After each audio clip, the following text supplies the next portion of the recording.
വാ വാ വാ. എന്തിനാ സാർ എന്നെ അത്യാവശ്യമായിട്ട് വിളിപ്പിച്ചത്? സന്തോഷമുള്ള ഒരു കാര്യം പറയാനാ വിളിപ്പിച്ചത്. പറയട്ടോടോ. തന്നെ ചിറ്റാരിക്കര മണ്ഡലത്തിലെ സ്ഥാനാർത്ഥിയാക്കണമെന്ന എല്ലാവരുടെയും താല്പര്യം. എന്താ? അപ്പൊ അച്ഛൻ? എടോ, മേനോന്റെ പേരിൽ അഴിമതി ആരോപണവും കേസും ഒക്കെ ഉള്ള നിലയ്ക്ക് 8 നിലയിൽ പൊട്ടുമെന്ന കാര്യത്തിൽ സംശയമില്ല. നമ്മുടെ മുന്നണിക്ക് ഭൂരിപക്ഷം കിട്ടുമെന്ന് ഉറപ്പില്ലാത്ത സാഹചര്യത്തിൽ ഒരു സീറ്റ് കളഞ്ഞു കുളിക്കാൻ പറ്റില്ല. താൻ ഒന്നുകൊണ്ടും പേടിക്കണടോ. താൻ ജയിക്കും. വർക്ക് തുടങ്ങിക്കോ. ഒരു MLA ആകണമെന്ന മോഹമൊന്നും ഇതുവരെ ഉണ്ടായിട്ടില്ല. എങ്കിലും പാർട്ടിയുടെ തീരുമാനം ഞാൻ ആദരവോടെ സ്വീകരിക്കുന്നു. All the best. Thank you sir. ജയിച്ച് MLA ആവുമ്പോ എന്നെ മുഖ്യമന്ത്രിയാക്കാൻ കൂടെ നിൽക്കണേ.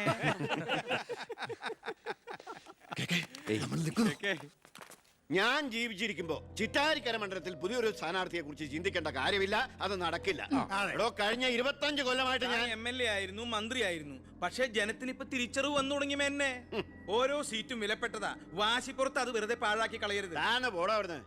എനിക്കെതിരെ ഇതിലും വലിയ ആരോപണങ്ങൾ ഉണ്ടായിരുന്ന കാലത്തും കേരളം മുഴുവൻ ജനപക്ഷ തരംഗം ആഞ്ഞടിച്ചിട്ടും വൻ ഭൂരിപക്ഷത്തോടെ വിജയിച്ചവനാ ഈ ബാലഗംഗാധര. ഇന്നിപ്പം പുളിച്ച പൗരധർമ്മം വിളമ്പുന്ന ഈ തൊമ്മിച്ചടക്കം പലരും അന്ന് തോറ്റു തുന്നം പാടി ചരിത്രം മറക്കണം. ഞാൻ തോറ്റത് നിങ്ങളുടെ ഗ്രൂപ്പ് കാലുവായതുകൊണ്ട്. വേറെ ആരും അല്ലല്ലോ മേന്നെ, തന്റെ മകനല്ലേ സ്ഥാനാർത്ഥി. കൊള്ളാം. അവർ അച്ഛന്റെ 18ാമത്തെ അടവ് കൊള്ളാം. അച്ഛനെതിരായി മകനെ വെച്ച് കളിക്കുക. ഇതേ പിള്ളേര് കളിയല്ല. ജനപക്ഷത്തിന്റെ സ്ഥാനാർത്ഥി നിസ്സാരക്കാരനല്ല. എന്തൊക്കെ പറഞ്ഞാലും മുഖ്യമന്ത്രി രാജിവെക്കുന്ന കാര്യമല്ല.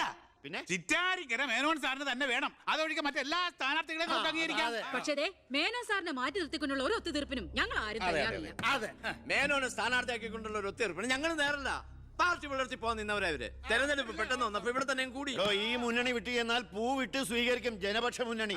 എന്റെ ഗ്രൂപ്പിന് KDF-ൽ കിട്ടുന്നതിനേക്കാൾ കൂടുതൽ സീറ്റ് കിട്ടുകയും ചെയ്യും. ദിവാകര, ഇനി ഇവിടെ നിൽക്കണ്ട, വാടോ പോകാം. അയ്യേ, നിങ്ങൾ ഇവിടെ ഇരിക്കി. ആരെങ്കിലും എന്തെങ്കിലും തമാശ പറഞ്ഞു വെച്ചാൽ അത് കാര്യാക്കുക. ചിറ്റാരിക്കരയിൽ മേനോൻ തന്നെ സ്ഥാനാർത്ഥി. അപ്പം നമ്മൾ ഗ്രൂപ്പെല്ലാം മറന്ന് തെരഞ്ഞെടുപ്പിനെ ഒറ്റക്കെട്ടായി നേരിടുന്നു. ഇനി എല്ലാവരും ഒന്ന് കൈയടിച്ച് പാസാക്കി.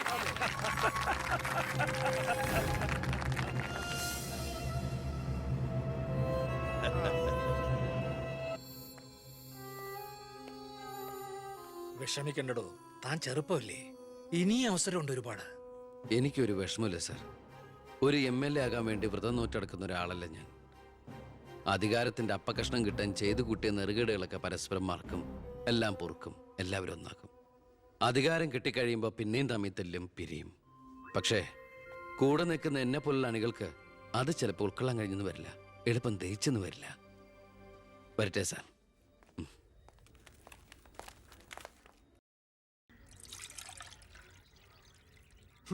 പാർട്ടി പോകാൻ പറ.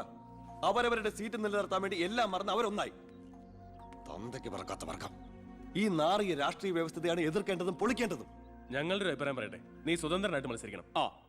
ശക്തമായ 2 മുന്നണികൾക്കെതിരെ മത്സരിക്കാനോ? എന്നിട്ട് കെട്ടിവെച്ച കാശിന് അവിടെ പോവും. ജയിക്കാൻ വേണ്ടിട്ടല്ല, പിന്നെ യൂത്തിന്റെ പ്രതിഷേധം അറിയിക്കാനാ. എന്നാലും അച്ഛനെതിരായിട്ടല്ല, അച്ഛന്റെ രാഷ്ട്രീയ നയങ്ങൾക്കെതിരായിട്ടാണെന്ന് എപ്പോഴും നീ പറയാറില്ലേ? അതുകൊണ്ടാ.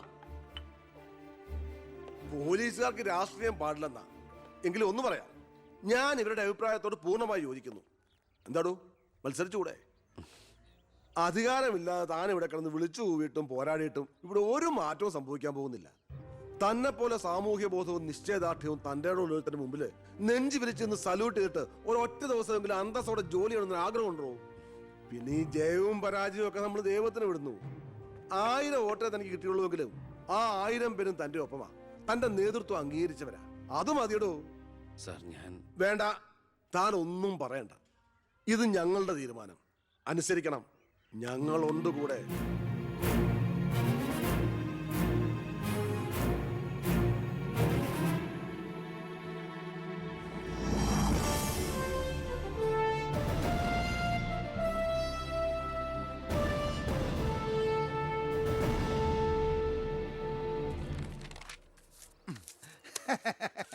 ഒരുപാട് തെരഞ്ഞെടുപ്പുകൾക്ക് ഞാൻ പോസ്റ്റർ ഒട്ടിച്ചിട്ടുണ്ട്. ഭയങ്കര രാശിയുള്ളവനാ ഞാൻ. ഞാൻ പോസ്റ്റർ ഒട്ടിച്ച ഒരു സ്ഥാനാർത്ഥിയും ഒരു ഇലക്ഷൻ ഇന്നേ വരെ ജയിച്ചിട്ടില്ല. അതെന്റെ ക്വാളിഫിക്കേഷൻ. എന്റെ അമ്മയുടെ സത്യം. 77 തെരഞ്ഞെടുപ്പിൽ ഞാൻ പോസ്റ്റർ ഒട്ടിച്ച സ്ഥാനാർത്ഥി തോമസ് ചാണ്ടി ഇടിവട്ടേറ്റ് മരിച്ചു. 84-ലെ സ്ഥാനാർത്ഥി പാണ്ടിലോറി കയറി മയ്യത്തായി. പിന്നെ മരിക്കാത്ത സ്ഥാനാർത്ഥികൾക്ക് കെട്ടിവെച്ച കാശ് പോലും കിട്ടില്ല. പിന്നെ മൈക്ക് അനൗൺസ്മെന്റിൽ ഞാൻ ബഹുമെടുക്കാനാ. മൈക്ക് അലവൻസ് അല്ല, മൈക്ക് അനൗൺസ്മെന്റ്. അത് തന്നെ ഞാനും പറഞ്ഞത്. എനിക്കറിഞ്ഞൂടെ? ഇവനെ കാര്യം നീ എന്റെ മാനം കളയരുത് ഈശ്വര. ഇവന്റെ കെട്ടിവെച്ച കാശെങ്കിലും കൊടുത്തേക്കണേ. ഇല്ല ഇവന്റെ കാര്യം എനിക്കറിയാൻ പാടില്ല. ഈ തെരഞ്ഞെടുപ്പിൽ ഞാൻ സ്വതന്ത്രനായി മത്സരിക്കുന്നത് ഇവിടുത്തെ രാഷ്ട്രീയ കച്ചവടക്കാരോട് ജനങ്ങൾക്കുള്ള പ്രതിഷേധം അറിയിക്കാനാണ്. എന്റെ പ്രിയപ്പെട്ട നാട്ടുകാരെ, ഈ രാജ്യത്തിൽ ജനപക്ഷ മുന്നണി സ്ഥാനാർത്ഥി സഖാവ് ജനാർദ്ദനൻ പിള്ളയ്ക്ക് അരിവാളടയാളത്തിൽ വോട്ട് രേഖപ്പെടുത്തുവാൻ പ്രിയപ്പെട്ട വോട്ടർമാരെ, KDF-ന്റെ ശക്തനായ സ്ഥാനാർത്ഥി ശ്രീ ബാലഗംഗാധര മേനോന് ശാന്തിയുടെയും സമാധാനത്തിന്റെയും ചിഹ്നമായ അമ്പും വില്ലും അടയാളത്തിൽ നിങ്ങളുടെ വിലയേറിയ വോട്ടുകൾ രേഖപ്പെടുത്തി വമ്പിച്ച ഭൂരിപക്ഷത്തോടെ വിജയിപ്പിക്കുവാൻ അപേക്ഷിക്കുകയാണ്, അഭ്യർത്ഥിക്കുകയാണ്. ജനാധിപത്യ വിശ്വാസികളെ, നാട്ടുകാരെ, അഴിമതിക്കാരെയും കൊള്ളക്കാരെയും ഈ നാട്ടിൽ നിന്ന് എത്രയും പെട്ടെന്ന് കെട്ടുകെട്ടിക്കുന്നതിന് യുവത്വത്തിന്റെ പ്രതീകമായ കൃഷ്ണകുമാറിന് നമ്മുടെ ദേശീയ മൃഗമായ സിംഹം, ഒന്നും മിണ്ടാണ്ടിരിക്കും, അതെന്നെ ഞാൻ പറയാൻ പോണത്. നമ്മുടെ ദേശീയ മൃഗമായ കടുവയുടെ സ്വന്തം ചേട്ടനായ സിംഹം അടയാളത്തിൽ വോട്ടുകൾ രേഖപ്പെടുത്തി വിജയിപ്പിക്കണമെന്ന് അഭ്യർത്ഥിക്കുകയാണ്, അപേക്ഷിക്കുകയാണ്. ഇലക്ഷൻ ഫണ്ടിലേക്ക് സംഭാവനയായി കിട്ടിയ പണം മുഴുവൻ എടുത്ത് ഇലവാക്കേണ്ട കാര്യമൊന്നുമില്ല. അല്ലാതെ തന്നെ അച്ഛൻ ജയിക്കും, ഉറപ്പാ. അത് ശരിയാ. ഇനി അഥവാ തോറ്റാ തന്നെ ആ പണം എന്തെങ്കിലും സൈഡ് ബിസിനസിന് ഉപകരിക്കും. പിസാ കച്ചവടോ കുഴൽ പണമോ. തോൽവി എന്ന വാക്ക് എന്റെ ചരിത്രത്തിലില്ല. സ്കൂളിൽ പോകാത്തോണ്ട് അവിടെയും തോറ്റിട്ടില്ല. ഞാൻ ഉദ്ദേശിച്ച എന്നെ തന്നെയാ. വന്നല്ലോ എതിർകക്ഷി. അയ്യോ ദേ അങ്ങോട്ട് കൊടുക്കടി. വോട്ട് ചോദിച്ച് തെണ്ടി തെരിഞ്ഞ് ക്ഷീണിച്ചു വന്നിരിക്കുക. കുടുംബത്തിന് മാനക്കേടുണ്ടാക്കാനും പത്രക്കാർക്ക് കഥകൾ ഉണ്ടാക്കാനും കോമാളി വേഷം കിട്ടി ഇറങ്ങിയിരിക്കുക. സംശയമുണ്ടോ? കഷ്ടാൽ കഷ്ടം. അച്ഛന് കിട്ടേണ്ട കുറച്ച് വോട്ടുകൾ പിടിക്കുമായിരിക്കും, എന്നിട്ട് ജയിക്കൂ? അതുമില്ല. അതുകൊണ്ട് ആർക്കാ നേട്ടം? ജനപക്ഷ മുന്നണിക്ക്. യവൻ കാരണം ആർക്കും ഒരു ഗുണം കിട്ടില്ല. ഇവനൊക്കെ ആര് വോട്ട് കൊടുക്കാനാ? ഈ കുടുംബത്തിന് പോലും ഒരു വോട്ട് കിട്ടുകൂടാന്നൊക്കെ. ഇവിടുന്ന് ഒരു ഓട്ടം എനിക്ക് ഉറപ്പുണ്ട്. എന്റെ അമ്മയുടെ അല്ലമ്മേ, അമ്മയുടെ വോട്ട് ചോദിക്കാൻ വന്നേക്കണം. വോട്ട് ചോദിക്കാൻ വന്ന മകനെ അട്ടിപ്പായിക്കണ്ടായിരുന്നു. സുഹൃത്തുക്കളെ, നിങ്ങൾക്ക് എല്ലാവർക്കും അറിയാം, കഴിഞ്ഞ 25 വർഷമായിട്ട് എന്റെ നാട്ടുകാർ എനിക്ക് തീരെഴുതി തന്നിട്ടുള്ള മണ്ഡലമാണ് ചിറ്റാരിക്കര. അതൊരു പോരായ്മ തന്നെയാണ്. അതെ അതെ, എന്ന് എതിർ പാർട്ടിക്കാർ പറയുമെന്ന് ഞാൻ ഉദ്ദേശിച്ചത്. ചിറ്റാരിക്കരയിൽ നിന്നും കേരളക്കര മൊത്തം KSRTC ബസ് സർവീസ് ഇല്ലേ? ഗതാഗത മന്ത്രിയായിരുന്നപ്പോ ഞാൻ ചെയ്തതാ ഈ നാടിന് വേണ്ടി ഇതൊക്കെ. ഇനി ഈ നാട്ടിലെ പട്ടിണിപ്പാവങ്ങൾക്ക് വേണ്ടി ഒരു എയർപോർട്ട്, അതാണ് എന്റെ സ്വപ്നം. പട്ടിണി പാവങ്ങൾക്ക് എയർപോർട്ട് അത്യാവശ്യമല്ലേ? ലണ്ടനിൽ പോവാൻ, അതെന്തിന്? വെളിക്കിരിക്കാൻ. ഈ നാടിനെ സ്വർഗതുല്യമാക്കാൻ നിങ്ങൾ എന്നെ വിജയിപ്പിച്ച് മന്ത്രിയാക്കി ചിറ്റാരിക്കരയുടെ പാരമ്പര്യം നിലനിർത്തണമെന്ന് ആഹ്വാനം ചെയ്തുകൊണ്ട് നിർത്തുന്നു. ജയ് ഹിന്ദ്. അടുത്തതായി 2 പ്രമുഖ മുന്നണി സ്ഥാനാർത്ഥികൾക്കെതിരെ സ്വതന്ത്രനായി മത്സരിക്കുന്ന ബി കൃഷ്ണകുമാറിന് എന്താണ് പറയാനുള്ളത് നമുക്ക് നോക്കാം. സ്വന്തം അച്ഛനെതിരെ മത്സരിക്കുന്ന ആണോ? പ്രിയമുള്ളവരെ, ബഹുമാന്യരായ എന്റെ 2 എതിർ സ്ഥാനാർത്ഥികളുടെ മോഹനസുന്ദര വാഗ്ദാനങ്ങളും വീരവാദങ്ങളും നിങ്ങൾ കേട്ടുകഴിഞ്ഞു.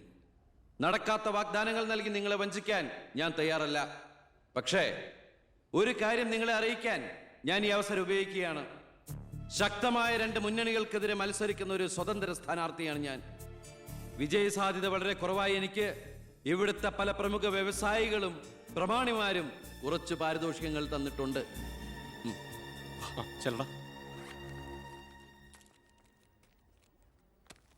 ഇത് 5 ലക്ഷം രൂപയുണ്ട്. നമ്മുടെ മുന്നിലിരിക്കുന്ന നന്മ നിറഞ്ഞ ശ്രീ ചാണ്ടിച്ചൻ സംഭാവനയായി തന്നതാണ് ഈ തുക. ഇത് 3 ലക്ഷം വ്യവസായ പ്രമുഖൻ കോശിയുടെ വക. ഇത് 2 ലക്ഷം അബ്കാരി നമ്പീശന്റെ വക. ഇത് 1 ലക്ഷം കോൺട്രാക്ടർ സരസന്റെ വക. വിജയ സാധ്യത ഒട്ടുമില്ലാത്ത എനിക്ക് ഇത്രയൊക്കെ കിട്ടിയിട്ടുണ്ടെങ്കിൽ വിജയത്തിന്റെ തൊട്ടടുത്ത് നിൽക്കുന്ന എന്റെ എതിർ സ്ഥാനാർത്ഥികൾക്ക് എത്രയൊക്കെ കിട്ടി കാണും. ഈ ചിറ്റാരിക്കരയുടെ അഭിമാനമായ സന്മനസ്സുള്ള ചാണ്ടിച്ചൻ പറയണം, താങ്കൾ എത്ര രൂപ സംഭാവനയായിട്ട് കൊടുത്തു എന്ന്. ആ നല്ല മനസ്സ് ജനങ്ങളൊക്കെ ഒന്ന് അറിയട്ടെ എന്ന്. ജനാർദ്ദനൻ പിള്ളയ്ക്ക് 10 ലക്ഷം, മേനോൻ സാറിന് 20 ലക്ഷം അല്ലേ?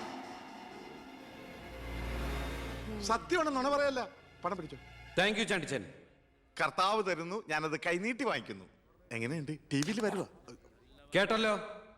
ഇതുപോലെ എത്ര എത്ര ലക്ഷങ്ങൾ ഇവരുടെ കൈകളിൽ എത്തിക്കാണും. അതിവിടെ വെളിപ്പെടുത്താൻ ഈ സ്ഥാനാർത്ഥികൾ തയ്യാറാണോ?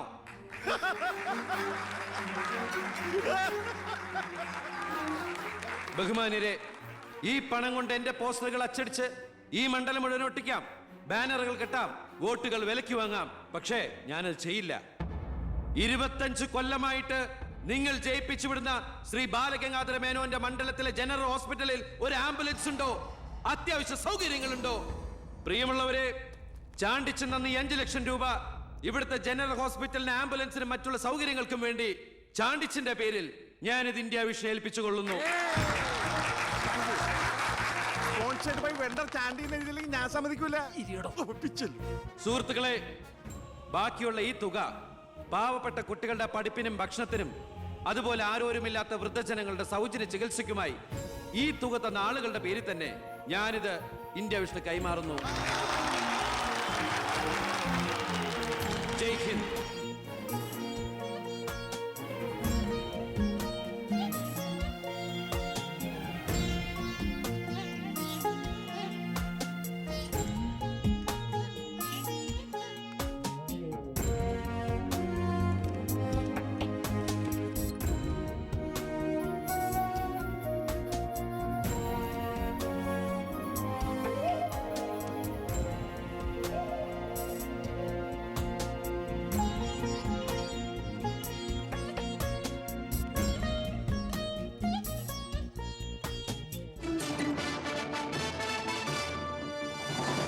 പന്ത്രണ്ടാം നിയമസഭയിലേക്ക് നടന്ന വാശിയേറിയ തെരഞ്ഞെടുപ്പിൽ 72% വോട്ട് രേഖപ്പെടുത്തി. വിവിധ കൗണ്ടിംഗ് സെന്ററുകളിലായി രാവിലെ 8 മണിക്ക് തന്നെ വോട്ടെണ്ണൽ ആരംഭിച്ചു. ആകെയുള്ള 140 സീറ്റുകളിൽ ഫലമറിഞ്ഞ 120 മണ്ഡലങ്ങളിൽ KDF 61, ജനപക്ഷ മുന്നണി 59 സീറ്റ് നേടിയിട്ടുണ്ട്. കേരളത്തിലെ മുന്നണി സമവാക്യങ്ങളെ അട്ടിമറിക്കാൻ പോകുന്ന പുതിയൊരു രാഷ്ട്രീയ ധ്രുവീകരണത്തിനുള്ള സാധ്യതയാണ് ഇപ്പോൾ നമ്മുടെ മുന്നിലുള്ളത്. ഒരുപക്ഷെ കേരളത്തിലെ അടുത്ത മന്ത്രിസഭ ഒരു തൂക്ക് മന്ത്രിസഭയായിരിക്കും. ഹലോ, എണ്ണിത്തീരാറായോ? ജനപക്ഷ മുന്നണി സ്ഥാനാർത്ഥി 4612 വോട്ടിന് അച്ഛൻ ലീഡ് ചെയ്യുന്നുണ്ട്. അടുത്ത CM അച്ഛൻ തന്നെ. ഇപ്പോൾ കിട്ടിയ വാർത്ത, പുതുശ്ശേരി മണ്ഡലത്തിൽ KDF സ്ഥാനാർത്ഥി തൊമ്മൻ ചാക്കോ 4000 വോട്ടുകൾക്ക് വിജയിച്ചു. ഇത്തവണയും ഭരണം ലഭിച്ചാൽ KDF-ൽ മുഖ്യമന്ത്രിയാകാൻ സാധ്യതയുള്ള ആളാണ് തൊമ്മൻ ചാക്കോ. വയനാട് ജില്ലയിലെ സംവരണ സീറ്റിൽ KDF സ്ഥാനാർത്ഥിയും ആദിവാസി നേതാവുമായ ശ്രീ പൊറ്റക്കുഴി ചെല്ലപ്പൻ തെരഞ്ഞെടുക്കപ്പെട്ടു. ഇപ്പോൾ കിട്ടിയ വാർത്ത, ചിറ്റാരിക്കര മണ്ഡലത്തിലെ വോട്ടെണ്ണൽ പൂർത്തിയായി. സംസ്ഥാനം ഏറെ ഉറ്റുനോക്കിയ മണ്ഡലമായിരുന്നു ചിറ്റാരിക്കര. മുൻ മന്ത്രിയും KDF സ്ഥാനാർത്ഥിയുമായ ശ്രീ ബാലഗംഗാധര മേനോൻ മുന്നിട്ട് നിന്നിരുന്നുവെങ്കിലും ഇപ്പോൾ 3ാം സ്ഥാനത്തേക്ക് പിന്തള്ളപ്പെട്ടു. ഇരു മുന്നണികളെയും പരാജയപ്പെടുത്തി സ്വതന്ത്ര സ്ഥാനാർത്ഥി പി കൃഷ്ണകുമാർ വിജയിച്ചിരിക്കുന്നു. KDF-ന്റെ സജീവ പ്രവർത്തകനും യൂത്ത് വിങ്ങിന്റെ ജില്ലാ സെക്രട്ടറിയുമായിരുന്ന കൃഷ്ണകുമാർ തെരഞ്ഞെടുപ്പ് പ്രഖ്യാപന വേളയിലാണ് രാഷ്ട്രീയ അഭിപ്രായ ഭിന്നതയെ ചൊല്ലി സ്വതന്ത്രനായി മത്സരിക്കാൻ തീരുമാനിച്ചത്.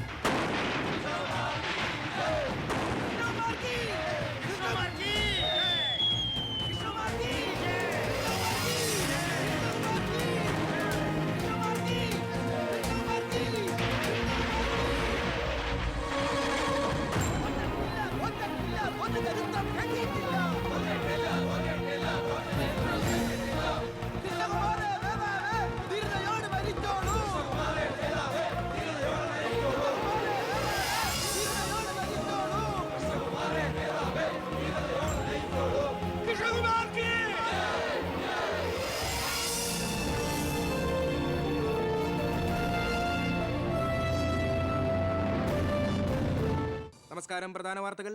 തെരഞ്ഞെടുപ്പ് ഫലം പൂർത്തിയായപ്പോൾ വ്യക്തമായ ഭൂരിപക്ഷം ആർക്കും ലഭിക്കാത്തതിനാൽ കേരള രാഷ്ട്രീയം അനിശ്ചിതത്വത്തിൽ. ഇരു മുന്നണികളും സജീവ ചർച്ചയിലാണ്. കഴിഞ്ഞ തവണ 100 സീറ്റ് നേടിയ മുന്നണിയാ, ഇത്തവണ അത് 70 സീറ്റിൽ ഒതുങ്ങി. അത് നിങ്ങളുടെ ഭരണത്തിന്റെ നേട്ടാ. അത് നിങ്ങൾ കാലുവാരി കൊണ്ട് സംഭവിച്ചതാ. ഇങ്ങനെ പരസ്പരം പഴിയാരാതെ ഇനി എന്ത് വേണമെന്നാണ് ആലോചിക്കേണ്ടത്. എന്തൊക്കെ പറഞ്ഞാലും മുഖ്യമന്ത്രി രാജിവെക്കണം. രാജിവെക്കാൻ ഇവിടെ ആരും മുഖ്യമന്ത്രി ആയിട്ടില്ലടോ. നമുക്ക് ഇവിടെ ഭരിക്കാൻ പറ്റുമെന്ന് ഒരു തീരുമാനമായിട്ടില്ല. എന്തായാലും 69 സീറ്റ് വെച്ച് പ്രതിപക്ഷത്തിന് മന്ത്രിസഭ ഉണ്ടാക്കാൻ പറ്റില്ല. പക്ഷേ കൃഷ്ണകുമാർ നമ്മളോടൊപ്പം നിന്നാലേ നമുക്ക് ഭരിക്കാൻ പറ്റൂ. എന്നാലേ 71 തികയൂ. കൃഷ്ണകുമാർ അതിന് തയ്യാറാവോ? സീറ്റ് കൊടുക്കാത്തതിന്റെ ദേഷ്യം കാണില്ലേ? ഞാൻ ഇതിനെക്കുറിച്ച് അവനോടൊന്ന് സംസാരിച്ചു. അവൻ ഇങ്ങോട്ടൊന്ന് വരാമെന്ന് അർത്ഥസമ്മതം മൂളിയിട്ടുമുണ്ട്. മേനോൻ മത്സരിക്കണ്ട, മോൻ മത്സരിച്ചാ മതിയെന്ന് ഈ മേനോനോട് ഞാൻ 100 വട്ടം പറഞ്ഞതാ. താ കേട്ടില്ല. അതെന്റെ രാഷ്ട്രീയ തന്ത്രം. നിന്റെ മകനെ നിർത്തിയിരുന്നെങ്കിൽ പ്രതിപക്ഷം പറയും മക്കൾ രാഷ്ട്രീയമെന്ന്. അച്ഛന്റെ പിൻബലമില്ലാതെ മക്കൾ സ്വയം വളരണം. അവനത് തെളിയിച്ചു. അതിനുവേണ്ടിയാ ഞാൻ എതിർത്തത്. വരണം വരണം വരണം.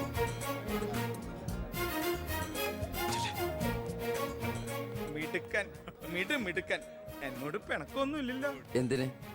ഇത് പൊളിറ്റിക്സ് അല്ലേ? ഇവിടെ വേണ്ടത് സ്പോർട്സ്മാൻ സ്പിരിറ്റ് അല്ലേ? നീ ഇരിക്കടാ. അങ്ങോട്ട് ഇരിക്കേ. വേണ്ട സാർ. കൃഷ്ണകുമാറിന്റെ പിന്തുണ ഞങ്ങൾക്ക് പ്രതീക്ഷിക്കാമല്ലോ അല്ലേ? ഞാൻ പിന്തുണച്ചാലേ KDF-ന് മന്ത്രിസഭ ഉണ്ടാക്കാൻ സാധിക്കുമെന്ന് എനിക്ക് നന്നായിട്ട് അറിയാം. ചെറുപ്പം മുതൽ പ്രവർത്തിച്ചു പോന്ന പ്രസ്ഥാനത്തിന്റെ കൂടെ നിൽക്കാൻ എനിക്ക് സന്തോഷമേ ഉള്ളൂ. പക്ഷെ ഒരു ഡിമാൻഡ് ഉണ്ട്. ആഭ്യന്തരം എനിക്ക് കിട്ടണം.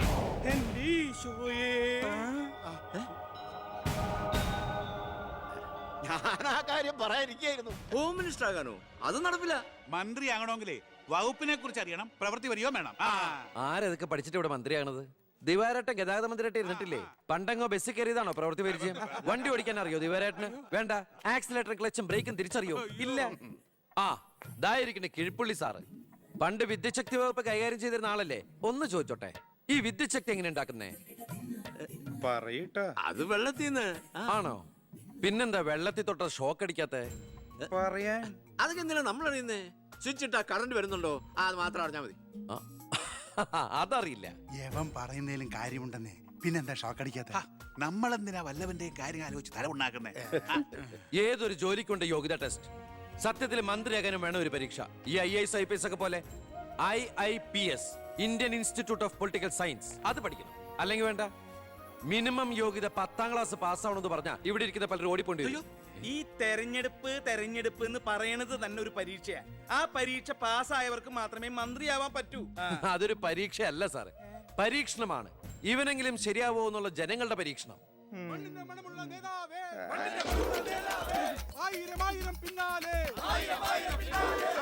മതി. ഇനി നിങ്ങൾ ഇവിടുന്ന് ജൈവിച്ചോ. ഞാൻ പറയാതെ ആരും നിർത്തരുത്. മണമുള്ള നേതാവേ, ആയിരം ആയിരം പിന്നാലെ. എന്തിനാ ഇങ്ങനെ ഓരോന്നിനെ സൃഷ്ടിക്കണേ? അപ്പൊ സാറേ, എന്റെ കക്ഷി മത്സരിച്ച 3 സീറ്റിലും ഞങ്ങൾ വിജയം കണ്ടെത്തി കഴിഞ്ഞു. ഇവരുന്ന മന്ത്രിസഭയിൽ ആഭ്യന്തരം തന്നെ പിടിക്കാനാണ് എന്റെ തീരുമാനം. എങ്കിലും ഞാൻ ഇറങ്ങാണ്. അയ്യോ പോകല്ലേ, നമുക്ക് ചർച്ച ചെയ്യാം. എന്റെ തീരുമാനത്തിൽ മാറ്റൂല. ഇല്ലെങ്കിൽ വീണ്ടും ഒരു ഇലക്ഷൻ നേരിടാൻ അല്ല, തയ്യാറല്ല. ഞാൻ പറയുന്നു കേക്ക്. തിരക്ക് വേണ്ട. നിങ്ങൾ സമയമെടുത്ത് ആലോചിച്ചിട്ട് മതി. അവൻ പറഞ്ഞതിൽ ഒരു തെറ്റുമില്ല. ആഭ്യന്തരം അവന് തന്നെ കൊടുക്കണം. ആഭ്യന്തരം വിട്ടിട്ട് കാലിരിക്കില്ല. അഭ്യന്തരം എന്ന് പറയാൻ തനിക്ക് എന്ത് യോഗ്യതയാണോ ഉള്ളത്? മന്ത്രിസഭ ഉണ്ടാക്കാൻ അവൻ വേണം. കൃഷ്ണകുമാർ തനിക്കറിയോ? എന്നെ ഒന്നും വന്നേ. അവൻ പിണങ്ങി പോയതാണോ? കാര്യം കാണാൻ കഴുതക്കാരും പിടിക്കണം. ഞാൻ ആരുടെ കാല് പിടിക്കണം എന്നാ പറഞ്ഞേ? തന്റെ കാല് പിടിക്കണോ? തന്റെ മോന്റെ കാല് പിടിക്കണോ? ഞാൻ ആരുടെയും പിടിക്കാൻ തയ്യാറാ. ഒന്നുകൂടെ ആലോചിച്ചിട്ട് പോരെ പക്വതയില്ലാത്ത ഒരുത്തന്റെ കയ്യിൽ ആഭ്യന്തരം കൊടുക്കാൻ. അവന്റെ പിറകിൽ ഞാനില്ലടോ. അവനെ മുന്നിൽ നിർത്തി ഞാൻ ഭരിക്കും. ആരൊക്കെ എന്തൊക്കെ പറഞ്ഞാലും ആഭ്യന്തരം ഞാൻ വിട്ടു തരില്ല. തനിക്ക് കൈയിട്ട് വരാൻ പറ്റിയ ഒരു വകുപ്പ് തന്നാ പോരെ? തരാം. എങ്കിൽ വനം മതി. നമുക്ക് സാവധാനം വെളുപ്പിച്ചെടുക്കാം. അതിന് യോഗ്യതയിലൊന്നും മാത്രം ആരും പറയരുത്. കാരണം ഞാൻ കാടിന്റെ മകനാണ്. കൃഷ്ണകുമാറായ ഞാൻ നിയമം വഴി സ്ഥാപിതമായ ഭാരതത്തിന്റെ ഭരണഘടനയോട് ഒരു മന്ത്രി എന്ന നിലയിൽ എന്റെ കർത്തവ്യങ്ങൾ വിശ്വസ്തയോടെ മനസാക്ഷിയെ മുൻനിർത്തി നിർവഹിക്കുമെന്നും B. കൃഷ്ണകുമാർ ആഭ്യന്തരമന്ത്രിയായി സത്യപ്രതിജ്ഞ ചെയ്ത് അധികാരമേറ്റു. ഗവർണർ നരേന്ദ്ര ഷെറാവത്ത് സത്യവാചകം ചൊല്ലിക്കൊടുത്തു. തൊമ്മൻചാക്കോ മന്ത്രിസഭയിലെ ഏറ്റവും പ്രായം കുറഞ്ഞ മന്ത്രിയാണ് B. കൃഷ്ണകുമാർ.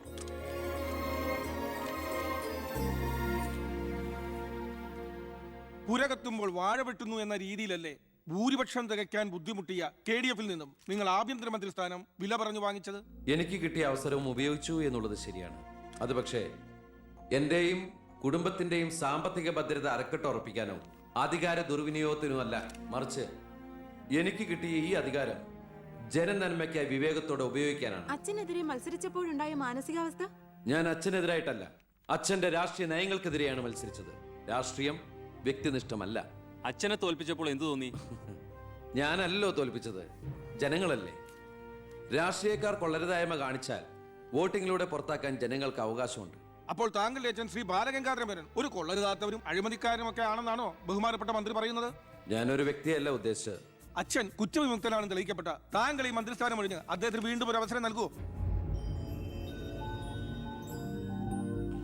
അച്ഛൻ നിരപരാധിയാണെന്ന് തെളിഞ്ഞാൽ പാർട്ടി ആവശ്യപ്പെട്ടാൽ എന്റെ മന്ത്രി പദവിയും MLA സ്ഥാനവും ഉപേക്ഷിക്കാൻ ഞാൻ തയ്യാറാണ്. കുറച്ച് സമയം, ഒരുപാട് കാര്യങ്ങൾ. അപ്പോ നമുക്ക് വീണ്ടും കാണാം.